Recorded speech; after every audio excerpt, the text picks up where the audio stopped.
ಕಾರ್ಕಳದ ಯುವತಿ ಮೇಲೆ ಅತ್ಯಾಚಾರ ಪ್ರಕರಣಕ್ಕೆ ಸಂಬಂಧಪಟ್ಟ ಹಾಗೆ ಅತ್ಯಾಚಾರ ಘಟನೆಗೆ ಹಿಂದೂ ಸಂಘಟನೆಗಳು ಕಿಡಿಕಾರಿವೆ. ಈ ಮೂಲಕ ಆಗಸ್ಟ್ 26ರಂದು ಕಾರ್ಕಳದಲ್ಲಿ ಖಂಡನಾ ಸಭೆ ಪ್ರತಿಭಟನೆಯನ್ನ ಹಮ್ಮಿಕೊಳ್ಳಲಾಗಿದೆ. ಕಾರ್ಕಳದಲ್ಲಿ ನಡೆದಿರುವಂತಹ ಯುವತಿಯ ಅತ್ಯಾಚಾರ ಪ್ರಕರಣಕ್ಕೆ ಸಂಬಂಧಪಟ್ಟ ಹಾಗೆ ಹಿಂದೂ ಸಂಘಟನೆಗಳು ಕಿಡಿಕಾರಿದ್ದು, ಆ ಕಾರಣಕ್ಕಾಗಿ ಆಗಸ್ಟ್ 26ರಂದು ಕಾರ್ಕಳದಲ್ಲಿ ಖಂಡನಾ ಸಭೆಯನ್ನ ಕೈಗೊಳ್ಳಲಾಗುತ್ತೆ. ಘಟನೆಯ ಹಿಂದೆ ಡ್ರಗ್ಸ್ ಮಾಫಿಯಾ ಇದೆ. ಇದೊಂದು ಪೂರ್ವ ನಿಯೋಜಿತ ಕೃತ್ಯ. ಕಾರ್ಕಳ ಅತ್ಯಾಚಾರ ಘಟನೆಗೆ ಹಿಂದೂ ಸಂಘಟನೆಗಳು ಕಿಡಿಯನ್ನ ಕಾರಿದ್ದು, ಈ ಹಿನ್ನೆಲೆಯಲ್ಲಿ 26ನೇ ತಾರೀಕು ಖಂಡನಾ ಸಭೆಯನ್ನ ಕೈಗೊಳ್ಳಲಾಗಿದೆ, ಪ್ರತಿಭಟನೆಯನ್ನ ಮಾಡಲಾಗುತ್ತೆ. ಈಗಾಗಲೇ ಡ್ರಗ್ಸ್ ಮಾಫಿಯಾ ಬಹಳ ಜೋರಾಗಿ ನಡೀತಾ ಇದೆ, ಇದನ್ನ ತಡೆಗಟ್ಟಬೇಕು ಅಂತ ಹೇಳಿ ಆಗ್ರಹವನ್ನ ಮಾಡ್ತಿದ್ದಾರೆ. ಕಾರ್ಕಳದ ಹಿಂದೂ ಯುವತಿಯ ಅತ್ಯಾಚಾರವನ್ನ ಖಂಡಿಸಿ ಹಿಂದೂ ಪರ ಸಂಘಟನೆಯವರು ಏನು ಹೋರಾಟಗಳನ್ನ ಮಾಡ್ತಿರೋದು, ಈ ಪ್ರಕರಣವನ್ನ ಸಂಪೂರ್ಣವಾಗಿ ಭೇದಿಸಿ ಅಪರಾಧಿಗೆ ಶಿಕ್ಷೆಯನ್ನು ವಿಧಿಸಬೇಕು ಅನ್ನುವಂತ ಹೋರಾಟವನ್ನ ಮಾಡ್ತಾ ಇರೋದು. ಈ ಬಗ್ಗೆ ನಮ್ಮ ಜೊತೆ ಮಾತಾಡ್ಲಿಕ್ಕೆ ಹಿಂದೂ ಸಂಘಟನೆಯ ಮುಖಂಡೆ ನಮ್ಮ ಜೊತೆ ಇದ್ದಾರೆ. ಅವರು ಏನ್ ಹೇಳ್ತಾರೆ ಅಂತ ಕೇಳುವ. ಮೇಡಮ್, ಈ ಪ್ರಕರಣದ ಸಂಪೂರ್ಣ ಇವರ ಹಾಗೆ ತಮ್ಮ ನಿಲುವೇನು ಈ ಪ್ರಕರಣದ ವಿಚಾರವಾಗಿ? ನಿನ್ನೆ ಒಂದು ಅಯ್ಯಪ್ಪ ನಗರದ ಯುವತಿಗೆ ಬಂಗ್ಲಗುಡ್ಡೆಯ ಯುವಕ ಈ ಕೃತ್ಯವನ್ನು ಮಾಡಿರುವಂತದ್ದು ನಮ್ಮ ಗಮನಕ್ಕೆ ಬಂದಿದೆ. ಅವಳಿಗೆ ನಡಿಲಿಕ್ಕಾಗಿಲ್ವಂತ ಸಂದರ್ಭದಲ್ಲಿ ಅಥವಾ ನಶೆ ಏರಿಕೆಯಾದ ಸಂದರ್ಭದಲ್ಲಿ ಅವಳನ್ನು ಹಾಸ್ಪಿಟ್ಲಿಗೆ ಅಡ್ಮಿಟ್ ಮಾಡಿದ್ದಾರೆ. ಇಲ್ರಿ ಇದು ಬೆಳಕಿಗೆ ಬರ್ತಿರ್ಲಿಲ್ವಾ ಏನ? ಇಂಥದ್ದು ಎಷ್ಟೋ ಘಟನೆಗಳು ಆಗಿರಬಹುದು. ಆದ್ರೆ ಇವತ್ತು ಇಡೀ ಹಿಂದೂ ಸಮಾಜ ಆ ಕುಟುಂಬದ ಜೊತೆ ಇದೆ, ಆ ಯುವತಿಯ ಜೊತೆ ಇದೆ ಅಂತ ಹೇಳಿದ್ರೆ ಅವರ ಫ್ಯಾಮಿಲಿ ಸಪೋರ್ಟ್ಗಳು ಕೂಡ ನಮಗೆ ಬೇಕಾಗ್ತದೆ. ಹಾಗಾಗಿ ಸರ್ಕಾರದವರು ಕೂಡ ಇದರ ಬಗ್ಗೆ ಎಚ್ಚರಿಕೆಯನ್ನು ತಗೊಳ್ಬೇಕು. ಈಗ ಇಬ್ರು ಆರೋಪಿಗಳನ್ನು ಅವರು ಅರೆಸ್ಟ್ ಮಾಡಿರ್ತಾರೆ, ಆದ್ರೆ ಮುಂದೆ ಕೂಡ ಇನ್ನೊಬ್ಬ ಆರೋಪಿಯನ್ನು ಹಿಡಿಲಿಕ್ಕಿದೆ, ಆ ಆರೋಪಿಯನ್ನು ಕೂಡ ಅವರು ಹಿಡಿಬೇಕು. ಆಮೇಲೆ ಕಾನೂನು ಪ್ರಕಾರವಾಗಿ ಆ ಮೆಡಿಕಲ್ ರಿಪೋರ್ಟ್ಗಳು ನಮಗೆ ಇಂಪಾರ್ಟೆಂಟ್ ಆಗಿರ್ತದೆ. ಯಾಕೆ ಹೇಳಿದ್ರೆ ನಶೆ ಅಂತ ಹೇಳಿದ ತಕ್ಷಣ ನಾವು ಹೇಳುವಂತದ್ದು ಒಂದು ಖಾಲಿ ಒಂದು ಡ್ರಿಂಕ್ಸ್ ಅಲ್ಲಿ ಈ ರೀತಿಯ ನಶೆ ಆಗಿರುವುದಿಲ್ಲ. ನಮ್ಮ ಪ್ರಕಾರ ಅದು ಡ್ರಗ್ಸ್. ಯಾಕಂದ್ರೆ ಅವಳ ಹಲ್ಲುಗಳೆಲ್ಲ ಶೇಕ್ ಆಗ್ತಾ ಇತ್ತು. ಹಾಗಾಗಿ ಮೆಡಿಕಲ್ ರಿಪೋರ್ಟ್ಗಳು ಸೀರಿಯಸ್ ಆಗಿ ಇದನ್ನು ಆಕ್ಷನ್ ತಗೊಳ್ಬೇಕು. ಅದೇ ರೀತಿ ಕಂಪ್ಲೇಂಟ್ ಅಲ್ಲಿ ಈಗ ಕೊಟ್ಟಿದ್ದಾರೆ, ಹೇಳಿಕೆಗಳನ್ನು ಕೊಟ್ಟಿದ್ದಾರೆ, ನನಗೆ ಸಾಮೂಹಿಕ ಅತ್ಯಾಚಾರ ಆಗಿದೆ ಅಂತ. ಸಾಮೂಹಿಕ ಅತ್ಯಾಚಾರ ಆಗಿದ್ರೆ ಹುಡುಗಿಗೆ ನಶೆಯಲ್ಲಿದ್ದ ಕಾರಣ ಎಷ್ಟು ಅಂತ ಹೇಳಿಲ್ಲ, ಅವಳು ಒಂದು 3 ಜನ ಅಂತ ಹೇಳಿರುವಂತದ್ದು. ಅಂತಹ ಆರೋಪಿಗಳನ್ನು ಕೂಡ ಹಿಡಿಬೇಕು. ಒಂದು ನೇರವಾಗಿ ಒಂದು ಸ್ಟ್ರಿಕ್ಟ್ ಕ್ರಮವನ್ನು ತಗೊಳ್ಬೇಕು ಅಂತ ಡಿಪಾರ್ಟ್ಮೆಂಟ್ ಅವರಿಗೆ ಕೂಡ ನಾವು ಇದನ್ನು ಮನವಿಯನ್ನು ಮಾಡ್ತಾ ಇದ್ದೇವೆ. ಎಲ್ಲಾದ್ರೂ ನೀವು ಇದನ್ನು ಅಲ್ಲೇ ಲೂಸ್ ಮಾಡ್ತೇವೆ ಅಂತ ಹೇಳಿದ್ರೆ ಮುಂದೊಂದು ದಿನ ಮಹಿಳೆಯರು ಒಟ್ಟಾಗಿ ಈ ಕೇಸನ್ನು ಹಿಂದೂ ಪರದವರೊಟ್ಟಿಗೆ ನಿಂತ್ಕೊಂಡು ಈ ಕೇಸಲ್ಲಿ ನಾವು ಮುಂದುವರಿಬೇಕಾಗ್ತದೆ. ಮಹಿಳೆಯರು ನಾಡಿದ್ದು ಹೋರಾಟ ಮಾಡುವಂತ ಪರಿಸ್ಥಿತಿಗಳು ಬರಬಹುದು. ಇನ್ನು ನಿಮ್ಮ ಮುಂದಿನ ಹೋರಾಟ ಯಾವ ರೀತಿ ಇರ್ತದೆ, ಹೇಗೆ ಮಾಡ್ತೀವಿ? ಇವಾಗ ಎಲ್ಲ ಹಿಂದೂ ಸಂಘಟನೆಯ ಮುಖಂಡರು ಸೇರಿಕೊಂಡು ಸೋಮವಾರ ಖಂಡನೀಯ ಸಭೆಯನ್ನು ಮಾಡ್ತಾ ಇದ್ದಾರೆ. ಅದರಲ್ಲಿ ಹೆಚ್ಚಿನ ಸಂಖ್ಯೆಯಲ್ಲಿ ನಮಗೆ ಅವರ ಜಾತಿ ಸಮುದಾಯದವರು ಬರಬೇಕು. ಯಾಕೆ ಹೇಳಿದ್ರೆ ಒಂದು ಹಿಂದೂ ಧರ್ಮದ ಒಂದು ಜಾತಿಯ ಮೇಲೆ ಆಗಿರುವಂತಹ ಘಟನೆ. ಅದೇ ರೀತಿ ಹಿಂದೂ ಮಹಿಳೆಯರು ಬರಬೇಕು, ಪೋಷಕರು ಬರಬೇಕು ಮತ್ತು ಯುವತಿಯರು ಬರಬೇಕು. ಯಾಕೆ ಹೇಳಿದ್ರೆ ಇವತ್ತು ಇದರ ಅವೇರ್ನೆಸ್ ಬೇಕಾಗಿರುವಂತದ್ದು ಮಹಿಳೆಯರಿಗೆ ಮತ್ತೆ ಅದರ ಪೋಷಕರಿಗೆ. ಒಂದು ಲಹು ಜಿಹಾದ್ ಆಗ್ತಾ ಇರುವಂತದ್ದು ನಮ್ಮ ಹಿಂದೂ ಯುವತಿಯರ ಮೇಲೆ. ಇದರ ಬಗ್ಗೆ ನಾವು ಈ ಮೂಲಕ ಅವರಲ್ಲಿ ವಿನಂತಿ ಮಾಡ್ಕೊಳ್ತೇವೆ, ನಾಡ್ದು ನಡೆಯುವಂತ ಸೋಮವಾರ ಖಂಡನೀಯ ಸಭೆಗೆ ಹೆಚ್ಚಿನ ಸಂಖ್ಯೆಯಲ್ಲಿ ಒಂದು ಮಹಿಳೆಯರು ಮತ್ತೆ ಯುವತಿಯರು ಬನ್ನಿ ಅಂತ. ಇದು ಕಾರ್ಕಳ ತಾಲೂಕಿನ ಏನು ಗ್ಯಾಂಗ್ ರೇಪ್ ಪ್ರಕರಣ ಇದೆ, ಇದು ಗ್ಯಾಂಗ್ ರೇಪ್ ಪ್ರಕರಣ ಇವತ್ತು ಇಡೀ ಕಾರ್ಕಳ ಮಾತ್ರ ಅಲ್ಲ, ಉಡುಪಿ ಜಿಲ್ಲೆ ಮಾತ್ರ ಅಲ್ಲ, ಇಡೀ ಕರ್ನಾಟಕ ರಾಜ್ಯವೇ ಒಂದು ಆಶ್ಚರ್ಯ ಪಡುವಂತ ಸಂಗತಿ ಈ ಕಾರ್ಕಳದಲ್ಲಿ ನಡೆದಿದೆ. ಯಾಕಂತ ಹೇಳಿದ್ರೆ ಇದೇನು ಮೊದಲಲ್ಲ. ನಾವು ಹೇಳ್ತಾ ಇರೋದು ಈ ಅತ್ಯಾಚಾರ ಪ್ರಕರಣ ಬೆಳಕಿಗೆ ಬಂದದ್ದು ಇದು ಮೊದಲು.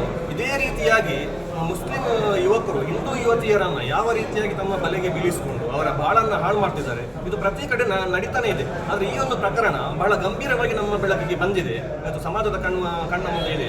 ಇದರ ಪ್ರಕರಣದಲ್ಲಿ ಯಾರೊಬ್ಬ ಅಲ್ತಾಫ್ ಎಂಬ ಆರೋಪಿ ಇದ್ದಾನೆ, ಪ್ರಮುಖ ಆರೋಪಿ. ಒಟ್ಟು 3 ಜನ ಆರೋಪಿಗಳನ್ನ ಪೊಲೀಸ್ ಇಲಾಖೆ ಈಗಾಗಲೇ ಬಂಧಿಸಿದೆ. ನನ್ನ ಪೊಲೀಸ್ ಇಲಾಖೆಗೆ ನನ್ನ ಆಗ್ರಹ ಏನು ಅಂತ ಕೇಳಿದ್ರೆ, ಈ ಪ್ರಕರಣವನ್ನ ನಿಷ್ಪಕ್ಷಪಾತವಾಗಿ ತನಿಖೆ ಮಾಡಬೇಕು. ಕಾರ್ಕಳ ತಾಲೂಕಿನಲ್ಲಿ ಅಲ್ಲಿ 3 ಜನ ಇದ್ದಾರೆ. ಒಬ್ಬ ಅಲ್ತಾಫ್, ಅವನು ದೊಡ್ಡ ನಟೋರಿಯಸ್ ಅವ. ಆನಂತರ ಉಳಿದ 2 ಇದ್ದಾರೆ, ಅವರಿಗೆ ಸಹಕಾರ ಕೊಟ್ಟವರು ಮತ್ತು ಅವರು ಕೂಡ ಈ ಜೊತೆಯಲ್ಲಿ ಭಾಗಿಯಾದವರು.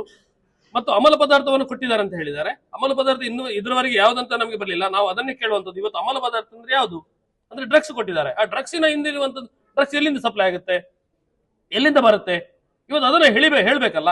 ಅದೇ ನಮ್ಮ ಆಗ್ರಹ ಇರುವಂತದ್ದು. ಡ್ರಗ್ಸಿನ ಹಿಂದೆ ಇರುವಂತಹ ಏನು ಕೈಗಳಿದೆ ಅದನ್ನು ಕಂಡುಹಿಡಿಬೇಕು. ಇದೇ ಈ ಡ್ರಗ್ಸ್ ಜಾಲವನ್ನು ಒಮ್ಮೆ ಡ್ರಗ್ಸ್ ಮಾಫಿಯಾ ನಡೀತಾ ಇದೆ, ಅದನ್ನು ನಿಲ್ಲಿಸಬೇಕೆನ್ನುವಂಥದ್ದು ಆಗ್ರಹ. ಒಬ್ಬ ಅಪರಾಧಿ ಅಂತ ಇವತ್ತು ಸಿಕ್ಕಿರುವಂತಹ ಅಲ್ತಾಫ್ ಇರ್ಬೋದು, ಎಲ್ಲ ಅಪರಾಧಿಕತೆಗಳ ಭಾಗಿಯಾದವರೇ. ಜಿಹಾದ್ ಅಂತ ಹೇಳಿದ್ರೆ ಅದು ಅಪರಾಧನೇ. ಹಿಂದೆ ಇದ್ರೋ ಅದು ಮತ್ತೆ ಇದ್ರೋ ಗೊತ್ತಿಲ್ಲ, ಆದ್ರೆ ದೊಡ್ಡ ಅಪರಾಧವನ್ನು ಮಾಡಿದ್ದಾರೆ ಅವರು, ಕ್ರಿಮಿನಲ್. ಕಾರ್ಕಳದಲ್ಲಿ ನಡೆದಿರುವಂತಹ ಅತ್ಯಾಚಾರ ಪ್ರಕರಣಕ್ಕೆ ಸಂಬಂಧಪಟ್ಟ ಹಾಗೆ ಅಶೋಕ್ ಅವರು ಪ್ರತಿಕ್ರಿಯೆಯನ್ನ ಕೊಟ್ಟಿದ್ದಾರೆ. ಸರ್ಕಾರ ಬಂದ ನಂತರ ಹಿಂದೂಗಳಿಗೆ ಇಲ್ಲಿ ರಕ್ಷಣೆಯೇ ಇಲ್ಲ ಅನ್ನುವಂತ ರೀತಿ ಆಗಿದೆ.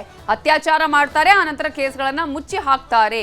ಹಾವೇರಿ, ಹುಬ್ಬಳ್ಳಿ ಮತ್ತೆ ಈಗ ಕಾರ್ಕಳದಲ್ಲಿ ಆಗಿದೆ. ರಾಜ್ಯದಲ್ಲಿ ಕಾನೂನು ಸುವ್ಯವಸ್ಥೆ ಕುಸಿದಿದೆ. ಸರ್ಕಾರದ ವಿರುದ್ಧ ವಿಪಕ್ಷ ನಾಯಕ ಆರ್ ಅಶೋಕ್ ಕಿಡಿಕಾರಿದ್ದಾರೆ. ಬಂದ ಮೇಲೆ ಹಿಂದೂಗಳಿಗೆ ಎಲ್ಲೂ ರಕ್ಷಣೆನೇ ಇಲ್ಲ. ಹಿಂದೂಗಳನ್ನ ಕೊಲೆ ಮಾಡ್ತಾರೆ, ಇಲ್ಲ ಅತ್ಯಾಚಾರ ಮಾಡ್ತಾರೆ, ಇಲ್ಲ ಕೇಸ್ ಮುಚ್ಚಾಕ್ತಾರೆ. ಇದು ಒಂದೇ ಕಡೆ ಅಲ್ಲ, ಹಾವೇರಿಯಲ್ಲೂ ಆಯಿತು, ಹಿಂದೆ ಹುಬ್ಬಳ್ಳಿಯಲ್ಲಾಯಿತು, ಈಗ ಕಾರ್ಕಳದಲ್ಲಾಗಿದೆ. ದಿನನಿತ್ಯ ಈ ಥರದ ಹಲ್ಲೆಗಳು. ಮಾತೆತ್ತರೆ ಅವರ MLAನೇ ಹೇಳಿದಾನಲ್ಲ, ಯಾರು, ಐವಾನ್ ಡಿಸೋಜ, ನಾವು ಇದನ್ನು ಬಾಂಗ್ಲಾದೇಶ ಮಾಡ್ತೀರಿ ಕರ್ನಾಟಕನ ಅಂತ ಹೇಳಿದಾರಲ್ಲ. ಮರ್ಯಾದೆ ಇದ್ದರೆ ಕಾಂಗ್ರೆಸ್ ಅವರು ಅವ್ರ ಮೇಲೆ ಕ್ರಮ ತೆಗೆದುಕೊಳ್ಬೇಕು. ಅಲ್ಲಿ ಹಿಂದೂಗಳ ದೇವಸ್ಥಾನ ಹೆಂಗೆ ಹೊಡೆದ್ರು, ಹಿಂದೂಗಳ ಮೇಲೆ ಹೆಂಗೆ ಅತ್ಯಾಚಾರ ಮಾಡಿದ್ರು, ಹಿಂದೂಗಳನ್ನ ಹೆಂಗೆ ಕೊಲೆ ಮಾಡಿದ್ರು, ಹಂಗೆ ಮಾಡ್ತೀನಿ ಕರ್ನಾಟಕನ ಅಂತ. ಉಡುಪಿಯ ಕಾರ್ಕಳದಲ್ಲಿ ನಡೆದಿರುವ ಅತ್ಯಾಚಾರ ಪ್ರಕರಣಕ್ಕೆ ಸಂಬಂಧಪಟ್ಟ ಹಾಗೆ ಇದು ಲವ್ ಜಿಹಾದ್ ಭಾಗವಾಗಿ ನಡೆದಿರುವ ಘಟನೆ. ಇದು ಬೆಂಗಳೂರಲ್ಲಿ ಈ ರೀತಿಯಾದಂತಹ ಹೇಳಿಕೆಯನ್ನ ಕೊಟ್ಟಿದ್ದಾರೆ ಕಾರ್ಕಳ ಶಾಸಕ ಸುನಿಲ್ ಕುಮಾರ್ ಅವರು. ಪೂರ್ವಯೋಜಿತ ಕೃತ್ಯ, ಇದನ್ನ ಖಂಡಿಸ್ತೇವೆ.